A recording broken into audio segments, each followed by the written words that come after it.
सुबह का समय था। चाचा चौधरी अपनी छोटी सी चारपाई पर बैठे अखबार पढ़ रहे थे। दिमाग उनका कंप्यूटर से भी तेज चलता था, पर इस समय वो सबसे सस्ता पेट्रोल कहाँ मिलेगा की खबर ढूंढ रहे थे। तभी छत पर फड़ फड़ फड़ की आवाज आई। चाचा ने ऊपर देखा। एक औरत हवा में उड़ती हुई उतर रही थी। चाचा चौधरी ने चश्मा ठीक किया। अरे भाई, आजकल तो लोग हेलीकॉप्टर छोड़कर औरतों में भी पंख लगाने लगे क्या? वो औरत जमीन पर उतरी और बोली कि मेरा नाम उड़न स्त्री है और मुझे आपकी मदद चाहिए। चाचा बोले कि मदद चाहिए तो जमीन पर आकर बोलो, क्योंकि हवा में बोलोगी तो आधी बात बादल ले जाएंगे। उड़न स्त्री बोली कि मेरे पंखों में जादू है और मैं कहीं भी उड़ सकती हूँ, लेकिन एक चालाक गिरोह मेरे पंख चुराना चाहता है। चाचा की आंखें चमक उठीं। चालाक गिरोह? यानी अब दिमाग लगाने का मौका। उन्होंने तुरंत साबू को आवाज दी, साबू जरा बाहर आना, क्योंकि हवा में मसाला उड़ रहा है। साबू बाहर आया और बोला कि ओ, ये तो हवा वाली मैडम है। उड़न स्त्री बोली कि अगर मेरे पंख गलत हाथों में चले गए तो दुनिया भर में अफरा तफरी मच जाएगी।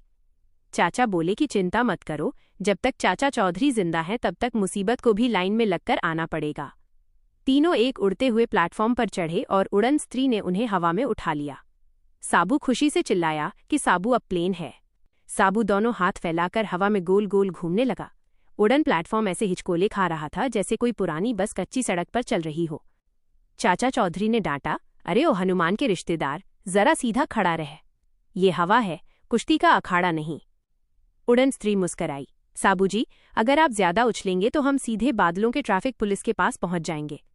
साबू बोला, कोई बात नहीं, साबू के पास लाइसेंस है, लाइसेंस टू फ्लाई। प्लेटफॉर्म तेजी से उड़ता हुआ शहर के ऊपर पहुंच गया।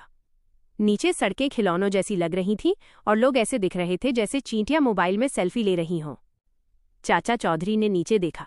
देखो साबू, लोग इतने छोटे हो गए हैं कि अगर किसी ने उधार मांगा तो बहाना बनाकर बच सकते हैं। तभी दूर से अजीब सी आवाज आई, ठूं ठूं ठूं।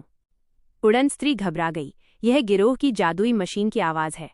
वे मेरे पंखों को ट्रैक कर रहे हैं। साबू ने मुट्ठी भींच ली।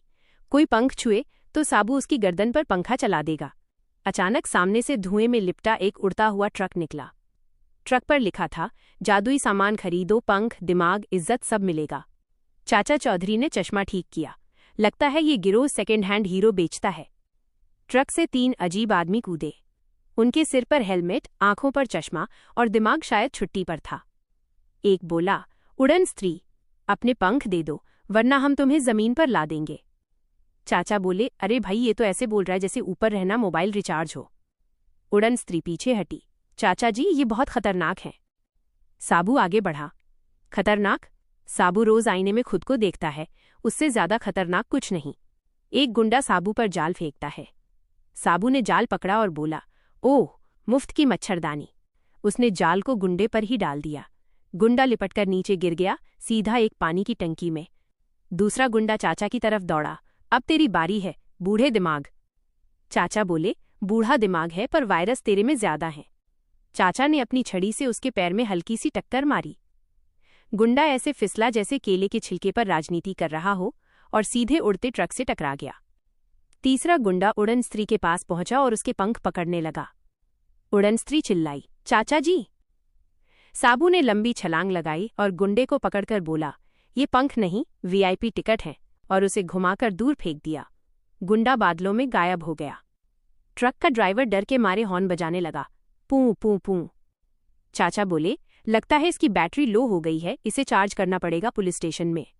ट्रक भागने लगा, लेकिन उड़न स्त्री ने हवा में घूमकर उसका रास्ता काट दिया। अब भाग नहीं पाओगे। ट्रक सीधे एक बड़े गुब्बारे से टकराया और फुस्सिस की आवाज के साथ धीरे धीरे नीचे उतरने लगा।